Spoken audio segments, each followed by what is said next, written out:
Grabe etong si Karl Anthony Towns mga boss, bumubulusok dito nga para sa New York Knicks. Eto nag-flex na ng muscle dito nga sa kanilang home court. Eto pinagsasalaksakan etong Indiana Pacers. Nag-flex na rin etong si Jalen Bronson sa harap pa mismo dito nga ng bench ng Pacers. Dokayod naman etong sila Pascal Siakam at Tyrese Haliburton para nga tuldukan na etong laban. Ano-ano nga ba mga boss na nangyari dyan? Tara't pag-usapan natin yan.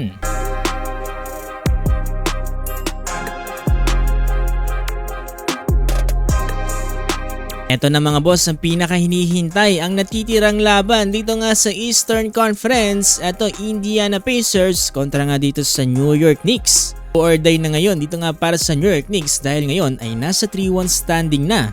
Ito opening quarter, maagang kamadang ginawa dyan ni Jalen Bronson para sa New York Knicks dahil nakapagtala lang naman siya kagad dyan ng 6 points ayon sa kanyang floater at step back jumper. Naman sa Pacers, unang puntos ay nagmula nga dito sa tres ni Miles Turner. Tapos nga napakagandang possession dyan dito nga ni Jalen Bronson ay nakasabay naman ng bahagya dyan etong Pacers mula nga dito kila Pascal Siakam at dito nga kay Ben Shepherd. Ang napansin kong improvement ngayon dito nga para sa New York Knicks ay mas nagiging aggressive na sila. Pos buenas pa etong sila Karl Anthony Towns, pumapasok din talaga yung kanyang mga outside shooting. Pos inaararo lang etong ilalim ng Indiana Pacers. Their 5-minute mark, yung muling niramdaman etong si Jalen Bronson mula nga dito sa kanyang back-to-back 3-pointer para nga dito sa New York Knicks. Apa-flex na nga etong si JB dito nga sa bench ng Indiana Pacers. Dahil dyan umakyat sa double digits ang kanilang kalamangan at napatawag ng timeout etong Pacers. Matapos na nagawa dyan ni JB mga boss, eto bahagya naman nakahabol ulit etong Indiana Pacers mula sa magkakasunod na possession dito nga nila TJ McConnell, Pascal Siakam at Benedict Mathurin.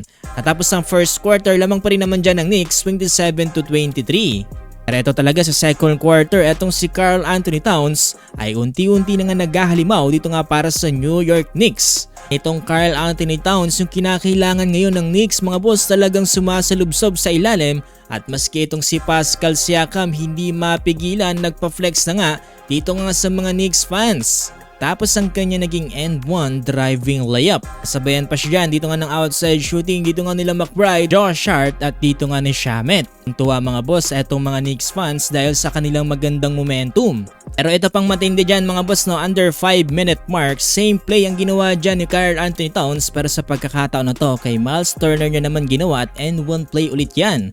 Siyempre hindi mawawala ang pag-flex dyan dito nga ni KAT. Dahil sa magandang effort na ginawa dyan ni Karl Anthony Towns, tila nga ba tumaas din ang moral ng kanyang mga teammates dito at gumanda rin ang kanilang mga shooting. Kudos pa rin para sa Indiana Pacers dahil bagya pa rin nilang kinokontrol etong kalamangan ng New York Knicks. Eto si Benedict Mathurin nakapagtala pa ng isang tres bago matapos ang first sa 56-45. 17 points for Karl Anthony Towns at 14 points for Jalen Bronson. Para sa Pacers, 9 points for Pascal Siakam. Tignan natin kung may pagpapatuloy nga ba dyan ng Knicks ang kanilang momentum hanggang sa dulo at may abante pa to sa game number 6. Gusto pa ng more basketball updates ngayong NBA playoffs, huwag niyong kakalimutang i-follow itong ating page.